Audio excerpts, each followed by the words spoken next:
Yo, don't What you talk. want to talk about, bro? Be You calm, want to be talk about calm. how you was in New York? Be calm. Be You was calm. supposed to pull up. And those rumors might not be so far-fetched, because new footage just surfaced suggesting Trippie could have orchestrated the entire hit. I've got the receipts, so let's break it down. 6ix9ine's girlfriend has been shot, and it looks like the long-running beef between Trippie Redd and 6ix9ine is far from over. Word on the street says Trippie might have pulled the ultimate move for revenge by targeting 6ix9ine's girl. She was shot and killed in New York, I believe yesterday, the other day, leaving outside of the club, sitting in her car, a gunman murdered. But before we dive into Trippie Redd's possible role and the footage linking him to this case, let's take a moment to talk about who Ariela Langosta really was. This wasn't just some random girl chasing clout off a controversial. Rapper Ariela was a real woman with real dreams, real hustle, and real people who loved her. A popular figure in New York's nightlife. She had over 6,000 Instagram followers and was known across the city's entertainment scene. Born in the Dominican Republic, Ariela had built her name from the ground up, grinding as a bartender while growing her influence online. She wasn't just posting for likes, she was actually working. Ariela held down jobs at Icon New York Lounge in Washington Heights and starlets of New York and Queens, where co-workers described her as joyful, humble, and genuinely caring. But let's be real, her connection to Tekashi 6ix9ine took her visibility to a whole new level. Their relationship was complicated, and depending on who you ask, you'll get a different story. Some called her his girlfriend, ex, or close friend. Others said she was more like family. What we do know is that 6ix9ine himself confirmed their bond in a heartbreaking tribute, hinting they had plans to travel to Puerto Rico together. Their connection likely started around 2021 or 2022 through mutual circles in New York's music and nightlife scene. Ariela's work at high-profile venues put her around celebrities, and that's probably where she first met Daniel Hernandez, better known as Tekashi 6ix9ine. Reports later confirmed she appeared in several of his music videos and even joined him on trips. When she passed away, 6ix9ine publicly referred to her as his sister, posting, "There is no heart more beautiful." Now, why does this relationship matter so much?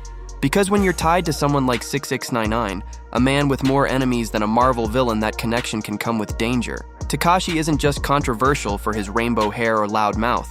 His history is filled with street politics and betrayal. Back in 2019, he testified against members of the 9 Trey Gangsta Bloods in his federal racketeering case, earning him the snitch label that's followed him ever since. And in the streets, that mark doesn't just stick to you, it sticks to everyone around you. Your family, your friends, your loved ones, they all become potential targets. That's the brutal reality of the life 6ix9ine chose when he cooperated with federal authorities to reduce his sentence. Some people say this get back for Tekashi 6ix9ine. The idea that Ariela's death might be linked to the street ties or beef surrounding 6ix9ine isn't just random internet gossip. It's rooted in the very real dangers that come with being anywhere near that man's world. But here's what makes Ariela's story even more heartbreaking. She wasn't just caught up in Tekashi's chaos. According to multiple reports, Ariela was also involved with another man, Nata Cartier, at the time of her death. He's been described as a suspected gang leader or criminal figure who reportedly entered the US irregularly and already had a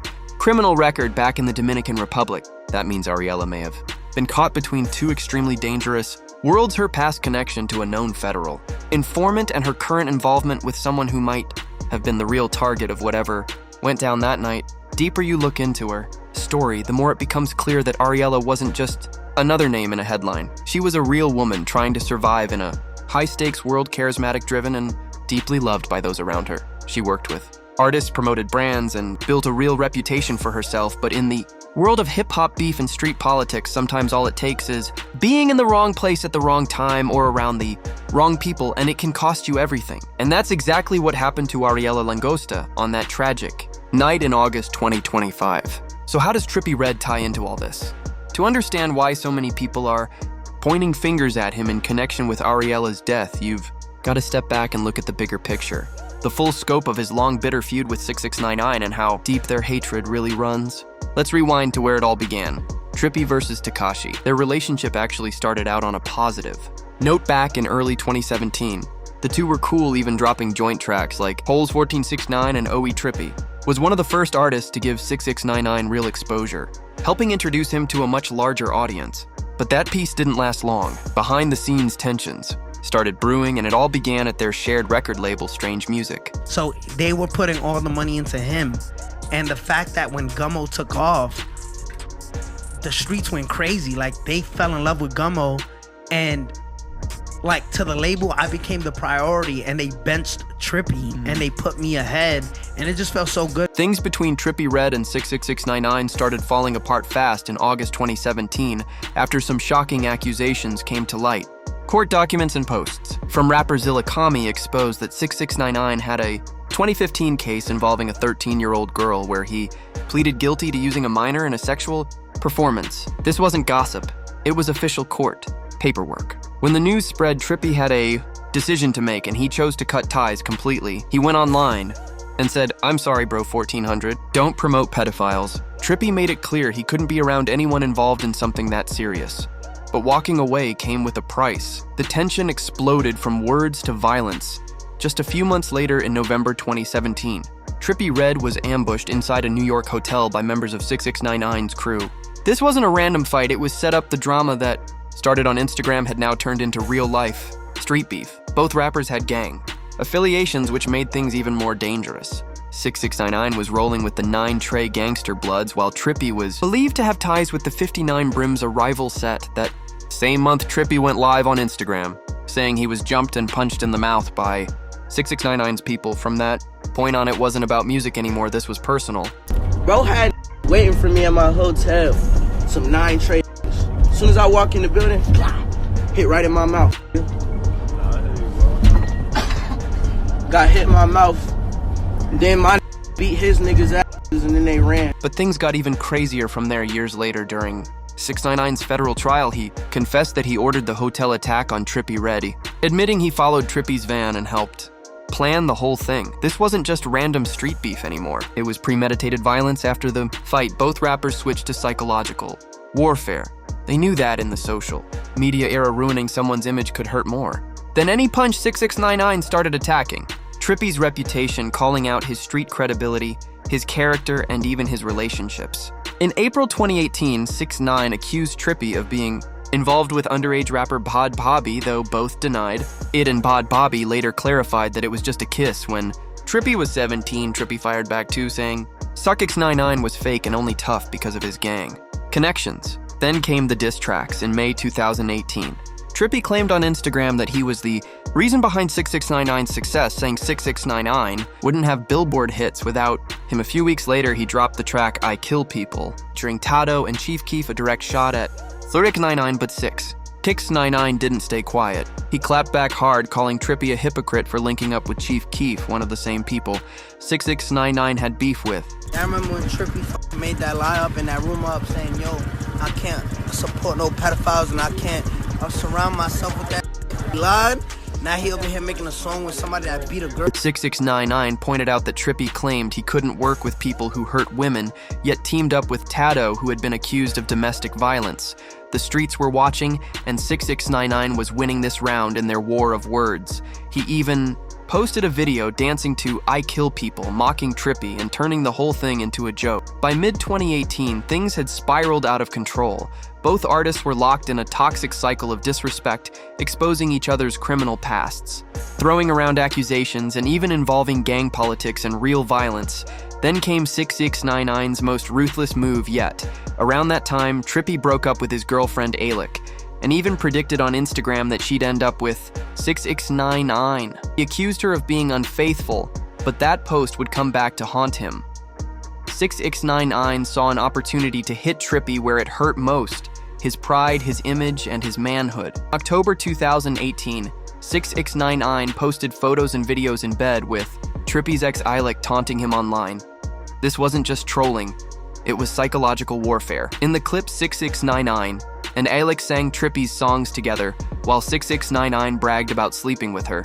It was pure humiliation, a calculated move meant to crush Trippie's ego. And this connects directly to what's happening now. Because if there's one thing 6ix9ine has proven, it's that he uses women as weapons in his beefs. Instead of going after his rivals directly, he targets the people they love, turning relationships into tools of revenge. But beneath all the trolling, the tension was deadly serious. During his federal trial, 6ix9ine even testified that he wanted something done to Trippie over their beef, admitting he ordered attacks after the diss tracks. Everything changed in 2019 when 6ix9ine was arrested on federal racketeering charges and decided to cooperate with the feds. He testified against his own crew, helping prosecutors secure convictions. That move got him a lighter sentence, but it also made him one of the most hated figures in hip-hop. From that point on, anyone still beefing with 6ix9ine had to move carefully. The rules of the game had changed about how they moved because he had shown he was willing to tell on people to save himself. Trippie, this created a complicated situation. On one hand, 6ix9ine's cooperation with law enforcement had essentially validated everything Trippie had said about him being untrustworthy and lacking street credibility. But on the other hand, it meant that 6ix9ine was now even more dangerous in a different way. He was a federal informant with nothing to lose. Even after 6ix9ine was released from prison in 2020, the beef between him and Trippie continued to simmer. 2023, Trippie taunted 6ix9ine over album sales on social media, showing that the animosity was still very much alive. Here's what makes this beef different from typical rap feuds. It's not just about music or competition anymore.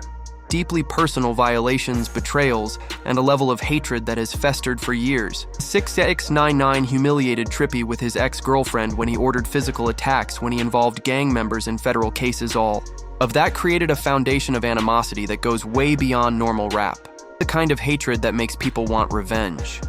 This is the kind of beef that makes people think about long-term payback. And when you combine that level of personal animosity with the dangerous world these cats operate in, it creates a situation where anything can happen. What's particularly disturbing about this beef is how it has consistently escalated over the years. It started with words moved to physical. Violence involved personal relationships, included death threats, and has now potentially culminated in an actual death. Some associates even alleged that parts of the beef were staged for publicity, but the violence and consequences have been very real. Whether or not some moments were manufactured for clout, the hatred and desire for revenge that developed was genuine. This brings us to the tragic night when Ariella Langosta lost her life, and why some people in the streets believe that Trippie Redd's long-standing hatred for 6ix9ine might have finally found its ultimate expression. The night everything changed. Death speculation and accusations. Now we come to the heart of this whole tragic story, the night of August 17th, 2025, when Ariella Langosta's life was cut short, and the aftermath that has the hip-hop world pointing fingers and making accusations that could change everything. August 17, 2025, Ariella was reportedly shot and killed in the New York area under circumstances widely reported as a fatal shooting. But here's where this story gets complicated as hell. Details surrounding her death are conflicting, confusing, and filled with the kind of street politics that make real investigations damn near impossible. The official story is that Ariella was. According to reports, Ariella was found dead inside a vehicle, with authorities officially labeling her death as suspicious. But depending on who you listen to, the story changes. Some outlets claim the shooting happened along the Cross County Parkway in Mount Vernon, where police discovered a disabled vehicle around 8:00 a.m. Others link her death to a mass shooting at Taste of the City Lounge in Crown Heights, Brooklyn, a chaotic scene where 3 people were killed and nearly a dozen injured just after 3:30 a.m. That kind of confusion isn't random. It's what happens when street business turns deadly and nobody wants to talk. When the facts go missing, the streets fill in the blanks, and that's exactly what's happening here. Whispers started spreading that Ariella's death might not have been random at all, but tied directly to the long-standing beef between Trippie Redd and 6ix9ine. Multiple reports say Ariella was with Nada Cartier, a man described as a suspected gang leader and possibly her boyfriend when the shooting broke out. The most common theory is that Nada was the real target and Ariella was simply caught in the crossfire. But not everyone's buying that. One of the strongest theories gaining traction is that Ariella was targeted because of her past connection to 6ix9ine. And when you think about it, it makes a chilling kind of sense. 6ix9ine has built enemies across entire gangs and cities. When you're labeled a snitch, anyone close to you becomes fair game. And Ariella, whether she realized it or not, was caught in that dangerous orbit. But here's where things take a darker turn. Some voices in the streets are saying this wasn't random retaliation against 6ix9ine's associates. They're saying it was personal, a calculated move that ties directly back to the years-long war between Trippie and Tekashi. Now let's be clear, there's no credible evidence connecting Trippie Redd to Ariella's death. None, no police reports, no solid leads, nothing verified. But that hasn't stopped people from speculating. And when you understand the history between these two, the violence, the humiliation, the betrayal, you can see why people's minds go there. Trippie Redd's been through it. He was ambushed, mocked, and humiliated publicly when 6ix9ine weaponized his ex-girlfriend against him. For years, 6ix9ine made it his mission to destroy Trippie's pride. So when a tragedy like Ariella's death happens in the middle of all this, it's easy for people to start connecting the dots, whether those dots are real or not. Over the years, this feud has spiraled completely out of control, moving from diss tracks to violence to full-blown death threats. And through it all, 6ix9ine has shown a disturbing pattern. He uses women as weapons in his beefs. He did it with Trippie Redd's ex-girlfriend Alec, and he's done it with other rappers' partners too. So when someone close to 6ix9ine, especially a woman, ends up dead, people immediately start whispering about revenge. Here's the theory making waves online. Some say Trippie's been waiting for the perfect moment to get back at 6ix9ine, not by attacking him directly, but by hitting him where it hurts most, through someone he loved. The same way 6ix9ine once humiliated him. And what really fuels this theory is the timing and 6ix9ine's reaction. After Ariella Langosta's death, 6ix9ine flooded Instagram with heartbreaking posts, photos, captions, and tributes that showed just how much she meant to him. He called her his sister, thanked her for being there during his darkest times, and admitted she gave him strength when everyone else turned their back. The pain was raw and real. So to some people, that made it look like a perfectly calculated revenge hit emotional payback for years of humiliation. But here's the problem with that theory. It assumes Trippie Redd is capable of orchestrating a murder just to get revenge on 6ix9ine, and there's absolutely no evidence to support that. Yeah, the beef between them has been ugly, violent, personal, even humiliating, but jumping from that to murder, that's a massive leap. Let's strip away the noise and stick to the facts. Fact 1. Ariella Langosta was killed in a shooting in New York on August 17, 2025. Fact 2. He had a known connection to 6ix9ine appearing in his videos and social posts. Fact 3. 6ix9ine and Trippie Redd have had one of the most toxic rivalries in modern hip-hop. Fact 4. There are no official suspects and no evidence linking Trippie to her death. Everything. Beyond that, every tweet, every rumor, every exclusive video is pure speculation. The idea that Trippie Redd killed 6ix9ine's girlfriend on camera? That's not confirmed. It's a mix of misunderstanding, exaggeration, and internet fabrication. And part of what's driving all this chaos is social media platforms like X, Twitter, and Instagram have been flooded with unverified claims, blurry screenshots, and wild theories, all feeding into the mystery and making it nearly impossible to separate fact from fiction. At the end of the day, most of these so-called connections between Trippie Redd and Ariella's death are just internet theories, dots that might not actually be connected. Truth is, violence in hip-hop is rarely simple. There's never just one reason Ariella could have been caught in the crossfire involving her boyfriend Nada Cartier targeted because of her past ties to 6ix9ine, or taken out for reasons completely unrelated to rap. What this tragedy really exposes is the dark reality surrounding parts of the hip-hop industry, a world where gang ties, federal cases, snitching rumors, and long-running feuds constantly hang over people's heads. When you live in that kind of environment, violence isn't shocking, it's expected. And let's be honest, 6ix9ine's history of cooperating with federal agents made him a marked man. Anyone close to him automatically carries risk. The beef with Trippie Redd has always been personal, filled with humiliation and revenge talk. But jumping from they hate each other to Trippie ordered a hit, that's a massive leap, and there's zero evidence to support it. The sad truth is this: Ariella Langosta was a real person. She wasn't a headline or a pawn in some rap war. She was someone's daughter, someone's friend, someone's light. She lost her life in a senseless act of violence, and the people who loved her are left to pick up the pieces. Her workplace icon, New York, posted a heartbreaking tribute. Today we lost our shining star, Ariella Langosta. Our hearts are broken. Your joy, your humility, and the way you treated everyone with so much care always made you stand out. That's how she should be remembered, not as part of a conspiracy theory, but as a person who brought light to others. As it stands, there's no credible evidence linking Trippie Redd to Ariella's death. The investigations are still ongoing, and no arrests have been made directly connected to the case. Authorities are still working to find out what really happened that night, and until there are official charges, court documents, or verified proof, everything else is just rumor and speculation.